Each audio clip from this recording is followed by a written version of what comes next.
1 week after George Floyd died in this spot at the hands of police, the United States remains deeply in crisis. I can't breathe! From protesters, calls for justice, for a reckoning about race, about police brutality. But from the White House, resistance. The president making clear tonight he has had enough. These are not acts of peaceful protest. These are acts of domestic terror. Tonight, extensive coverage how this crisis is reverberating across the United States and here in Canada, too. This is The National.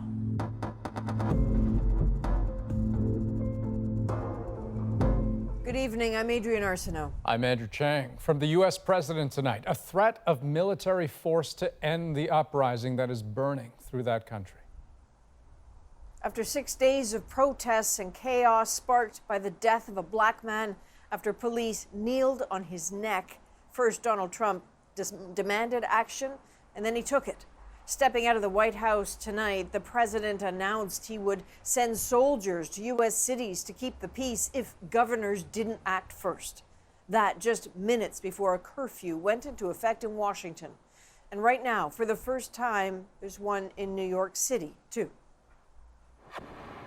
And once again tonight, we are where the action is. Paul Hunter in Washington, Susan Ormiston is in Minneapolis, and Stephen D'Souza in New York City. Well, let's start in Washington, where tonight the National Guard has been fully activated. Paul, can you tell us what you're seeing there? Yeah, what a difference a day makes compared to this time last night.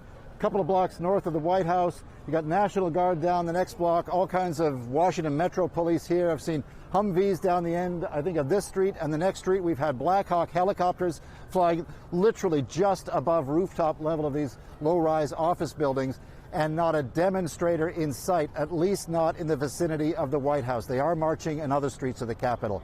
All of that punctuated by a forceful move from Donald Trump late this afternoon.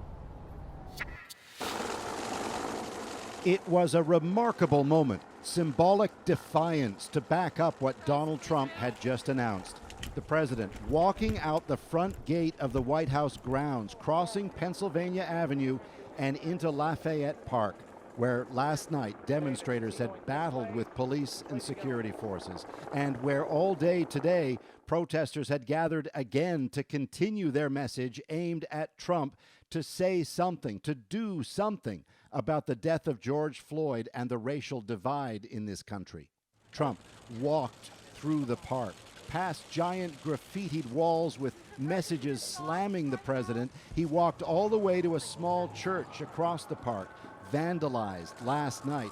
He held up a Bible and then walked back to the White House. Not 15 minutes earlier, Trump had been in the Rose Garden with an extraordinary announcement, opening with comments aimed at the Floyd family. It was the kind of thing demonstrators had wanted. For George and his family, justice will be served.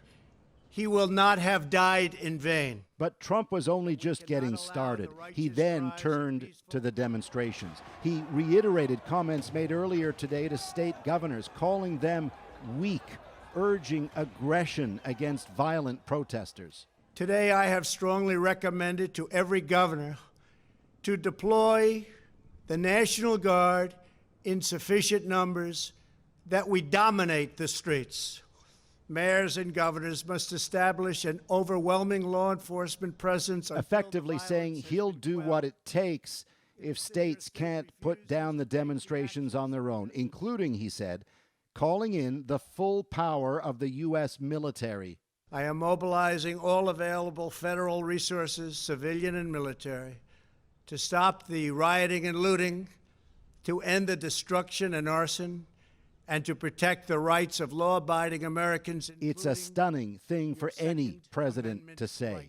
Said Trump, law and order is the foundation of the U.S. way of life. Without it, he said, there is no justice, no liberty.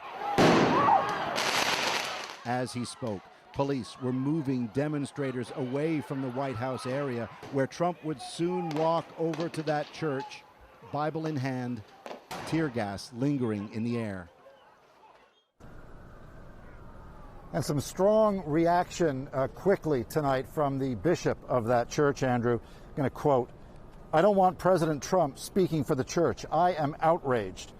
I was not given even a courtesy call that they would be clearing with tear gas so they could use one of our churches as a prop, holding a Bible when everything he has said and done is to inflame violence. And the bishop went on from there. Meanwhile, demonstrators are marching the streets of Washington tonight, Andrew, but not in the vicinity of the White House. Paul Hunter in Washington. Thanks very much.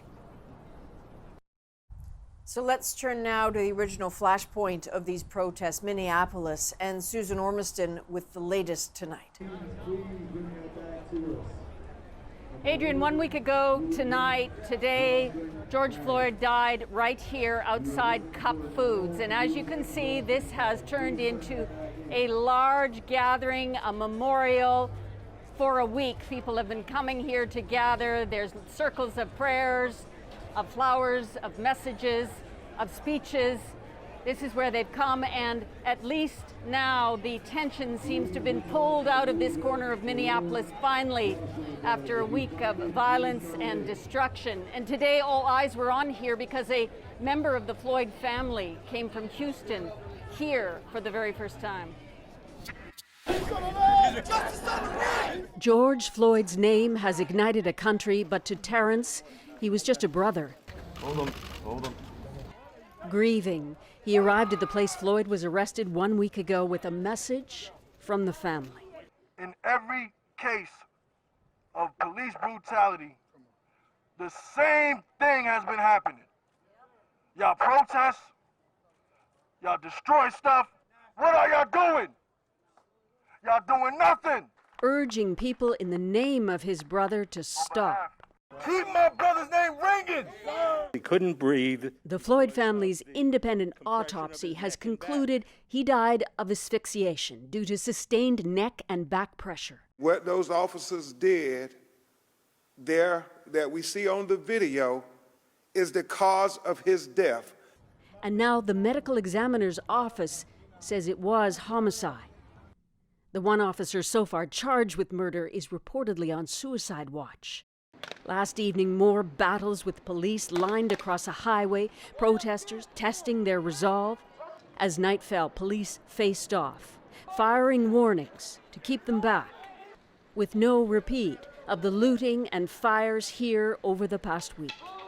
That damage so extensive on Lake Street, whole blocks may be condemned. At the Floating World Cafe, Mittori Flomar is wondering if her business can survive. We're just doing a business, doing community, you know. This is really, really nightmare and hellish. It's just so sad. 1 week on, the toll so obvious. For the Holloways, a family who live nearby, Floyd's death excavates their fears. That man could have been my boys because for me, they're my babies. But to somebody else with hatred in their heart, they're a threat. And it's not right. What do you want? Justice. And to be seen like we're human. There's no fear. But justice is a long way off. So, Susan, you mentioned the new autopsies. The protesters continue to call for justice for Floyd. Are there any developments on that front? No, the Attorney General has taken over the lead on this case, Adrian, and he has warned Minnesotans not to expect a swift prosecution, saying it is always challenging and difficult to convict any police officer. Now, people are still asking for those other 3 officers who were at this scene a week ago today to be charged, to be arrested, and go into custody. So far, that hasn't happened, but the chief of the Minneapolis police said only yesterday that because of their absence of intervention on that moment, they too are complicit, Adrian. All right, Susan, thanks very much. Okay, now New York City is under a curfew tonight for the first time in decades. Stephen D'Souza shows us what that looks like. And Stephen, can you take us through what's going on where you are? Andrew, as the 11 o'clock hour approached, the crowd that we've been following counted down, yelling out 5, 4, 3, 2, 1. The chant stopped long ago. This is a crowd that is looking for confrontation now. As we've been walking through the streets of New York, we've seen broken buildings, the situation get more intense. We've seen shattered glass, a number of stores looted, stores being looted as we walk by. Our crew has also been threatened. This group is now walking through the streets. Behind us, it's hard to see. I'll see if I can turn around really quick. There is traffic going, but there are a line of police officers and fire department vehicles following this group. 11 o'clock is the curfew, and the question was always throughout the night, what was going to happen? What were the police going to do? Right now, they haven't been approaching this group as of yet, but this is a group now heading towards Madison Square Garden. The question is, as it has been throughout the night, how are things going to develop? This is a crowd that earlier in the night, the speakers were saying they didn't want looting. They didn't want people to dilute the message that they're trying to send. But as the night went on, as we've seen throughout, people have fallen off from the crowd. The crowd has gotten smaller, but the intensity has grown. And so they are now marching towards Madison Square Garden. And so far the police have been hands off, but they've been very close. And the moment they've seen looting or the moment they've seen stores being broken into, they've rushed in. But for now, they're maintaining their distance. But this is a knife's edge, and expect many arrests throughout the night. Yeah, well, Stephen, clear as day, this is a fluid situation, but above all else, you stay safe out there. Thanks so much for the update. Thank you. Even if Donald Trump doesn't send in troops, the police response to the protests can look a lot like military action, at times so severe it's drawn some really sharp criticism. Katie Simpson has some of the worst examples, along with some surprising moments of solidarity. A demonstration against police brutality ends in another act of excessive force. Body cam footage captured the tasing and violent arrest of 2 unarmed college students leaving an Atlanta rally. In Louisville, a black restaurant owner was shot and killed by police when they returned fire on protesters. I think it's very, very clear that many people do not trust the police. This chief was fired today because his officers had their body cameras turned off. Aggressive police actions worsen tensions, according to Dr. Jennifer Kubina. It really reinforces the devaluation of Black life, the culture of disrespect towards Black life, which is the main reason people are going to the streets and protesting. If a riot is the language of the oppressed, she says, the best shot at healing comes through listening, even when it's hard. The officers in many cases are being subjected to some pretty challenging situations with objects being thrown at them. And so overtly aggressive behavior by the protesters or overtly aggressive behavior on the part of the police only makes the situation worse. Conversations around reconciliation are starting to happen. I'm hurt, same way you hurt, like everybody out here is hurt. In Charlotte, an officer and protester share the same pain. In New York, those with power are calling for reform. There should be a national ban on excessive force by police officers. There should be a national ban on chokeholds. Period. And in Cincinnati, anger eased for just a moment when an officer holding the line took a knee. America has been here before, though protests of the past have not done enough to root out the systemic racism that is so entrenched here. Katie Simpson, CBC News, Washington. Now, there have been suggestions that the demonstrators in Minneapolis and some other U.S. cities are not all who they seem. The CBC's Katie Nicholson tells us who's making those claims and how credible they are. The destruction and debris indisputable. Who was behind it? That depends who you ask. The people that are doing this are not Minneapolis residents. Every single person we arrested last night, I'm told, was from out of state. Groups of outside radicals and agitators are exploiting the situation. A belief echoed on Twitter by the president, who tweeted 80% of the protesters in Minneapolis last night were from out of state.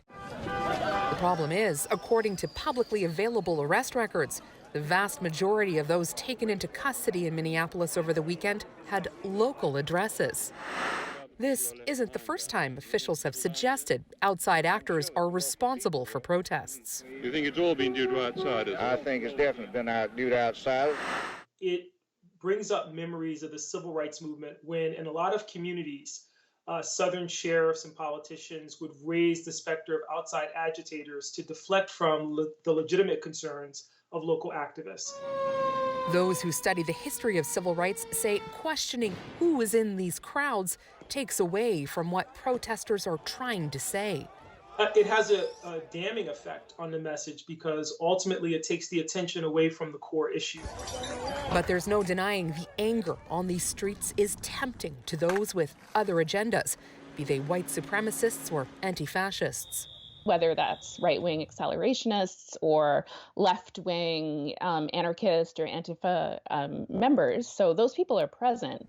They may be present, but so far there is little evidence to suggest those groups are responsible for all the violence. Despite that, tonight, the president suggested the riots are the work of highly organized anarchists and Antifa activists, but he didn't offer any proof to support that claim. Katie Nicholson, CBC News, Toronto. The Prime Minister acknowledged again today that racism is real and a real problem in Canada too, and that the protests south of the border are having an impact here at home. To young Black Canadians, I hear you when you say you are anxious and angry, when you say that this brings back painful experiences of racism that you've faced. Justin Trudeau also said it is long past time for things to change. With that idea in mind, change and the need for it, Black Canadians are sharing their experiences. Alison Northcott tells us what a few people are thinking and feeling right now. Alexandre Lamontagne says he had an experience with police that left him shocked and rattled. I was walking peacefully on the sidewalk at night, and for no reason the police stopped me and they arrested me, bring me to the police station. It was police brutality, it was racial profiling. Now he's part of a class action lawsuit against the city of Montreal. He says George Floyd's death and the protests around it are important. We got to protest and fight, and we got to fight with the system. Don't shoot! Don't shoot! People in Canada have taken to the streets to show their solidarity and to call attention to problems here.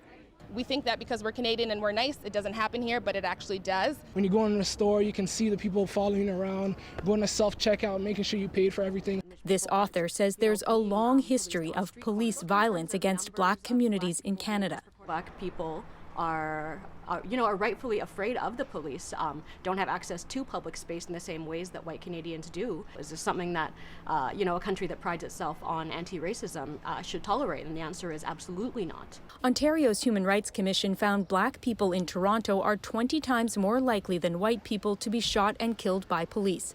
In Montreal, a report commissioned by the city found Black and Indigenous people were 4 to 5 times more likely to be stopped by police than white people. Montreal police don't deny those numbers and say they're looking into the reasons behind them. Maynard says part of the solution is to spend less on police and more on better housing, education, and access to public transit. It's still in my mind.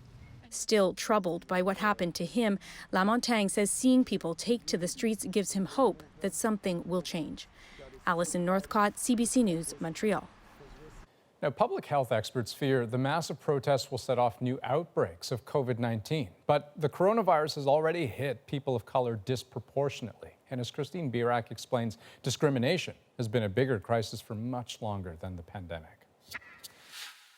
Large gatherings of people screaming to be heard. Some are being met with violence. Pepper spray, tear gas. Many are coughing and gasping for air, fueling a pandemic that's claiming lives every day. Irrespective of which pandemic you're interested in, people in poverty, people of African American descent here in the U.S.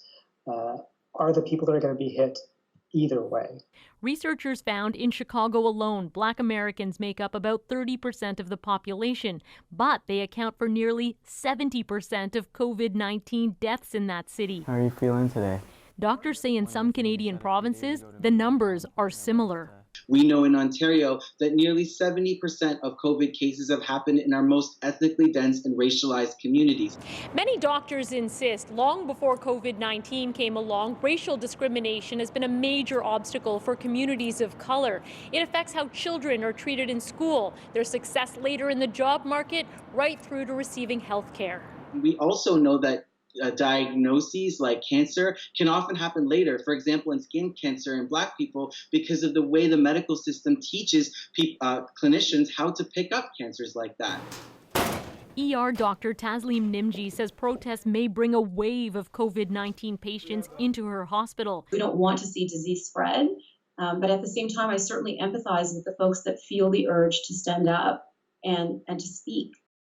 Health experts say the actions of police, including the use of tear gas and pepper spray, should also be scrutinized. Some of their potentially usual policing tactics and safety tactics may actually be inappropriate in a time when there is a pandemic of a respiratory virus that is spread by people coughing. People who are citizens that governments are obligated to protect. Christine Birak, CBC News, Toronto. Here in Canada, a pivotal day in British Columbia's response to the pandemic. Students return to school. How was your morning? It was great. Up next, the doors were open, but did students return? And extensive coverage from the U.S., the curfews, the crackdown, and the critical 24 hours ahead. And we speak with 3 Black Canadian families, their fears and their hopes for the future and their children. He's starting to ask me, what if that's me? It breaks my heart. We're back in 2.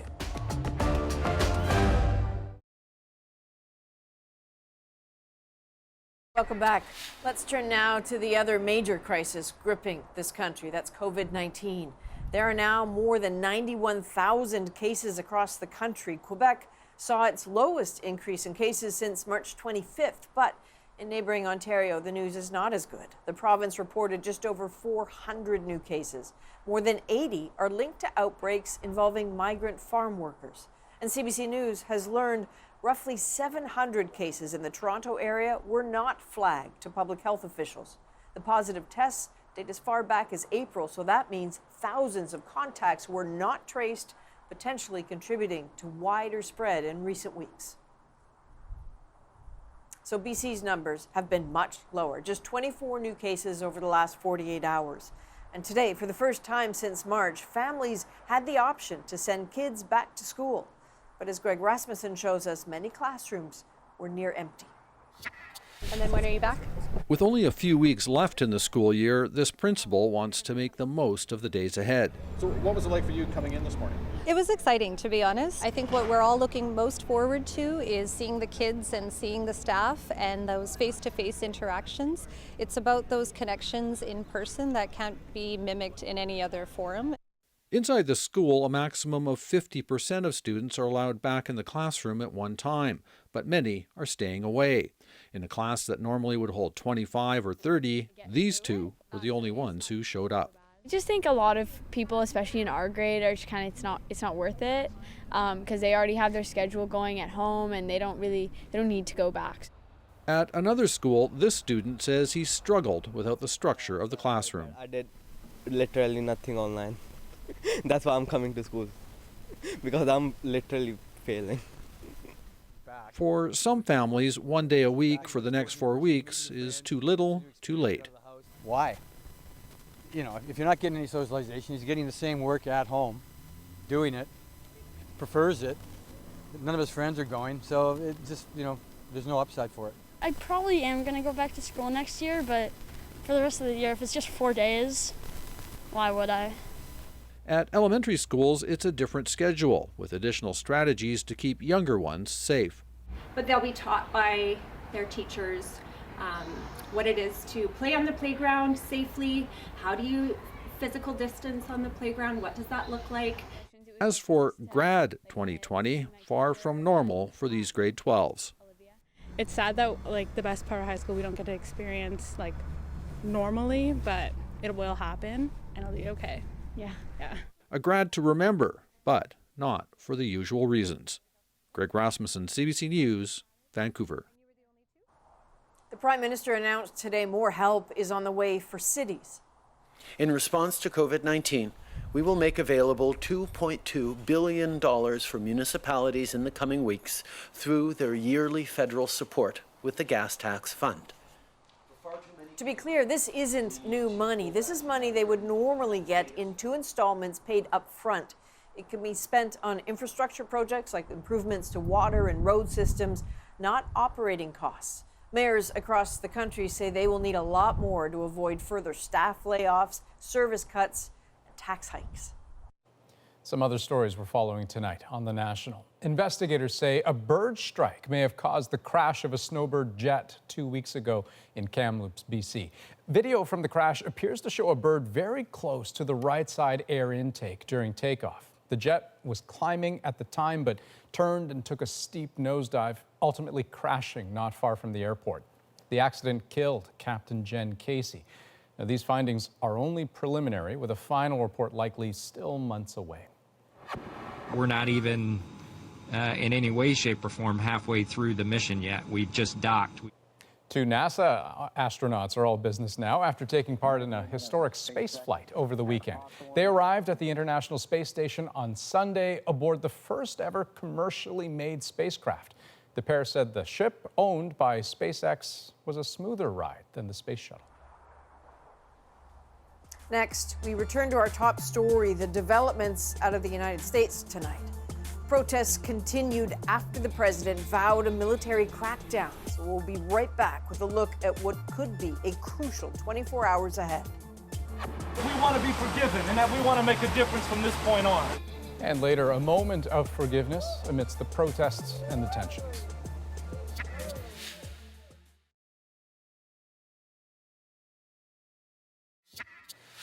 Welcome back. I want to take you back to Minneapolis, the flashpoint of these protests. Susan Ormiston there for us tonight. Susan, can you walk us through what's happening there? Yeah, Andrew, we're still at the site where George Floyd died a week ago today. Now, the curfew is now on in Minneapolis, and these people saw a police cruiser, at least one, at the end of this street. They all went running over to the barricade, and then they saw it come around the back, and they all went running over here. They've returned here to sit. There's an organizer on a megaphone over there. I don't know if you can see him. He's telling these people, stay here, sit down, be peaceful. We're not going to leave here, even if there is police presence. So they're determined to show the police in this city that they have the right to be here, especially at this memorial for George Floyd, and they want to remain here until they decide it's time to leave. Now, of course, that puts them in contravention with the continuing curfew in this city, so they are expecting that police will arrive. There are choppers overhead surveilling this scene, and they're determined to keep this quiet. But I can tell you, about 2 or 3 minutes ago, when they were rushing around to each of the barricade, it certainly looked as if this could kick off tragically. It's hard to imagine that there could be confrontation here at this site. This has become a memorial that's attracted hundreds of people all day, and it was the place, as we saw in our show earlier, where Terrence Floyd came to honor his brother and to tell the people of this city and really around the country not to create any violence, that won't bring back George Floyd and it won't help the situation. So here we are. It is a standoff, a sit down really, between police and the people who want to have some control over how they run this memorial. Well, so we'll see what happens as the curfew gets later. Yeah, we certainly hope it stays peaceful the way it is. Susan Ormiston, thanks very much. Yeah. And so the situation tonight comes, as you heard, after George Floyd's brother made an impassioned call for a shift away from confrontation towards peaceful protest. Here's more of that moment. Let's switch it up, y'all. Let's switch it up. Yeah. Amen. Do this peacefully.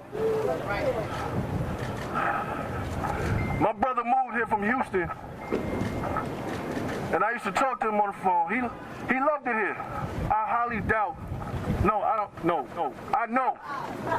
He would not want y'all to be doing this. And I'm not saying the people here, whoever's doing it, relax.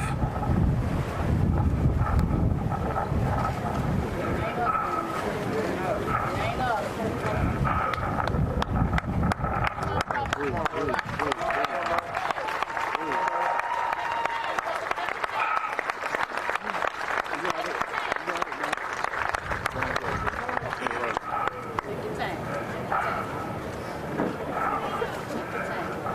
like Reverend McCall said, peace on the left, Justice on the right. y'all forgot already? Justice on the right. Peace on the left, Justice on the right. Peace on the left. Justice on the right. Peace on the left. Justice on the right. Peace on the left. Justice on the right. What the sign's at? What the sign's at? Peace on the left. Justice on the right. Right. That's what I'm saying. That's what I want to see. Peace on the left. Now, Sandy Hudson is an activist and one of the founders of Black Lives Matter Canada. She now lives in Los Angeles, among the many cities of protests in the United States. I spoke with her earlier. Sandy Hudson, thank you very much for joining us. We heard Terrence Floyd, their call for peace and justice tonight. What impact do you think his voice will have? I mean, I think that the focus of that clip is interesting. I think the type of peace that we all want primarily is the peace for all Black communities who are forced to engage with police day in and day out, and when we are engaging with police, we are put in danger. That is what needs to stop. That's the primary focus, I think, that we should all be focusing on with respect to these uprisings. That's what we're calling for. So tonight, Sandy, you know, there are curfews, there are crackdowns, everything across the United States in particular is incredibly tense. How critical do you suspect the next 24 hours is? I mean, in the United States, I'm very nervous about what's going to happen. I've just learned that the president has talked about invoking the Insurrection Act to deploy the military on protesters throughout the country. You know, we're getting notices. I'm in Los Angeles right now, and we're getting notices of curfew with just 40 minutes notice. Which seems like a tactic to be able to arrest people who are protesting. And so that makes me very, very nervous. And, you know, these protests have been occurring everywhere from Whitehorse all the way down to Miami, across North America. And that's because people want to see a change to the indignities suffered by Black people, the brutality suffered by Black people at the hands of police. And a country that is afraid of people who are calling for a just change. It's, I think, a recipe for disaster. So yes, I'm very, very nervous. So just listening to what you're saying there, Sandy, tonight, you know, these are mainly, but not exclusively, American protests, but clearly this is not an American problem. So what would you urge Canadians who are at home watching to consider? Yeah, there are tens of thousands of people protesting in Canada as well, because the issues of anti-Black racism experienced by Black communities at the hands of the police in Canada are a serious problem as well. And what demonstrators are calling for is defunding the police. And what I mean by that is, let's take a serious look at how we provide safety for our communities in this country. One of the ways that we can think about defunding the police is the way that police right now are often the only service available if somebody is going through a mental health crisis. In Toronto, we've seen through the Yakabuchi report that police are not well equipped to deal with mental health crises, and that's certainly affected DeAndre Campbell, who was killed by police on his front lawn in Brampton just recently. So why don't we take that money that we have invested in the police and reinvest it into a new service that would provide a frontline service option to people who are experiencing mental distress, so that they could be met with people who are well trained to deal with the health and social implications of what they're going through, and provide the type of necessary service that they need, just as one simple example. All right, Sandy Hudson, this is a conversation that has to continue. Thank you for this. Thank you so much for having me. And ahead on The National, some Black Canadian parents share what they hope and what they fear for their children. My fear is for my children is not to get in any proximity with police at all. Can they just come home alive? That and what they're telling their kids about the protests. That's next.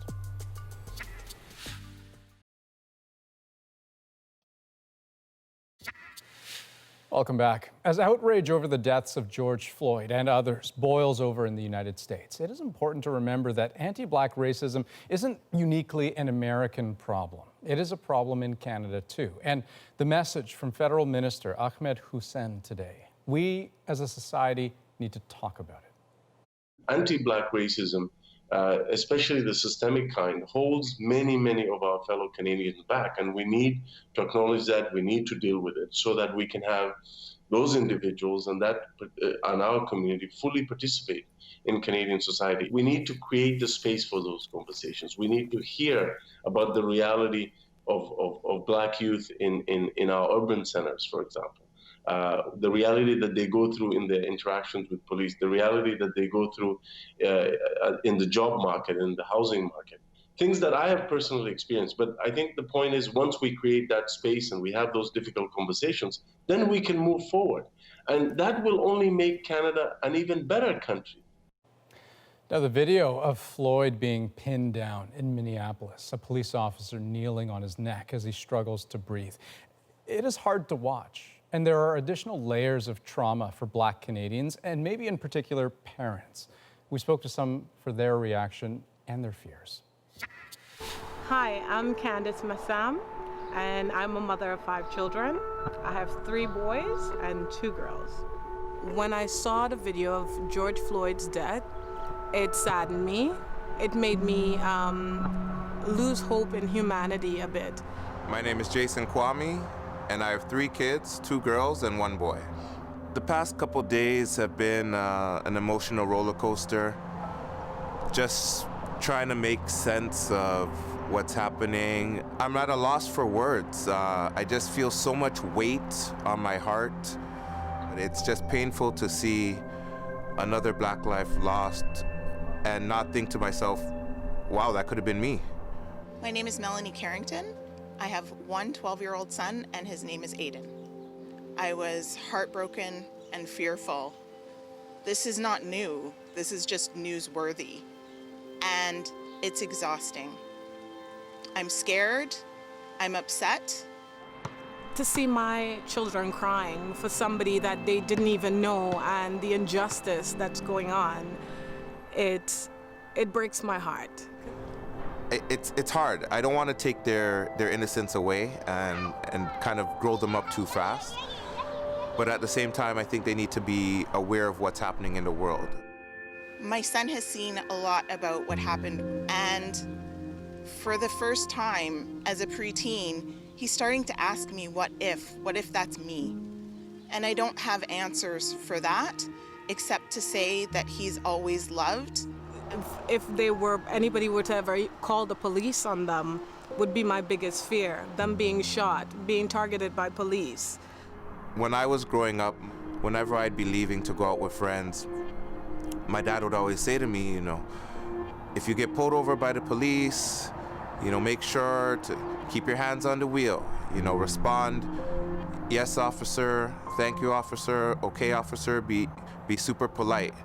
And I didn't realize then that it was because my parents wanted me to come home alive. And now becoming a parent, I feel the same fears for my kids. Can they just come home alive? My fear for my son has lived through each opportunity speaking with teachers, principals, parents. Each need to remind him about what he needs to say to police when, not if, he's stopped. Because I'm raising Black children, I don't let them roam around freely. If they have to go to school, I drop them to school. I wait for them after school and bring them back. The school is only 3 blocks away. I'll teach them to be aware of their surroundings, to be aware of the dangers that they'll face because of the color of their skin and the real-life consequences that come with it. When my son started walking home from school by himself, We created a script, something that he could commit to memory to be able to talk to police. My name is Aiden. He tells them his age. I am 12 years old. He tells them where he goes to school. He tells them what he is doing. I just want my kid to grow up, to be old. Coming up next, we turn to the ongoing pandemic. An Ontario homeowner forced to sell, but the bank had some bad news. It's unprecedented. This never happened before. In the age of COVID-19, what you should know about mortgage penalties and why some are calling for federal action. That's coming up.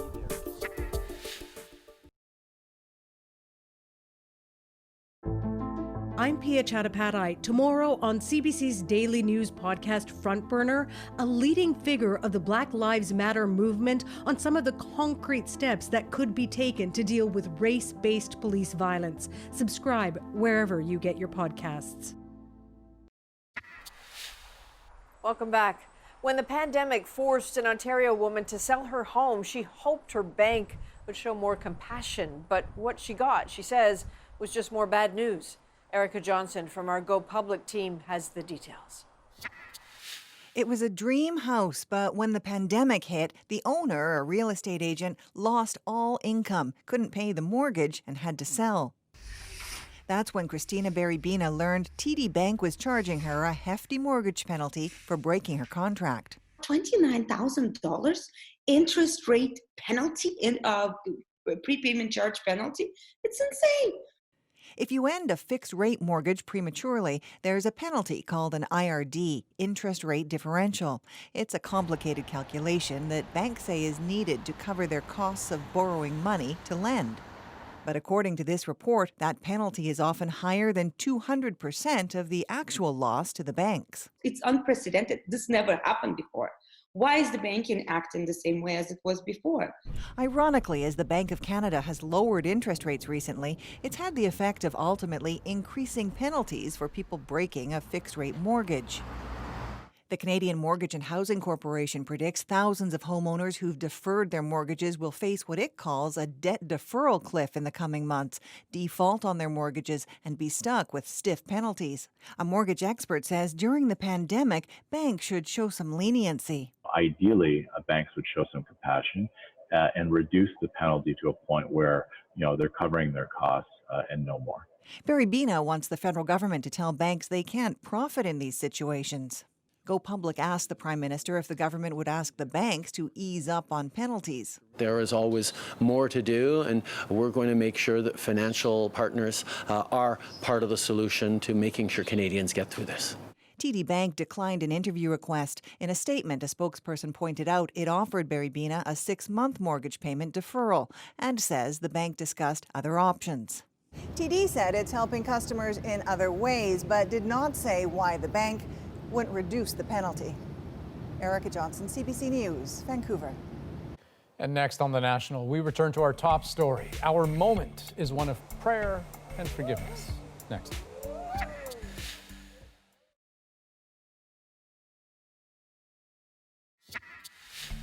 In Houston, Texas, congregants from a local church gathered in the same spot where George Floyd grew up, and they prayed. But they didn't just pray. They also asked one another for forgiveness. And that moment of grace is our moment. That you would take a knee with me as we show them our hearts, that we want to be forgiven and that we want to make a difference from this point on.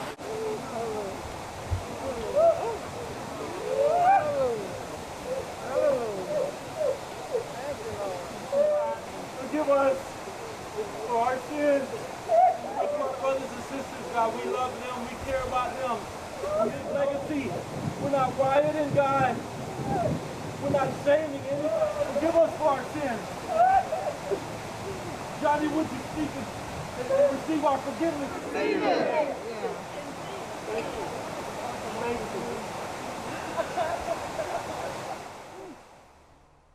So not only did he grow up there, they chose that place, CUNY Home. That's the public housing complex where he grew up. That's the basketball court where he played and where he did a lot of community outreach. So the geography of that moment matters a lot as well. Yeah, the location important. I mean, the gesture of taking a knee, so powerfully symbolic. And even what they call it, not a protest, but a pray test. That's the National for this June 1st. Have a good night.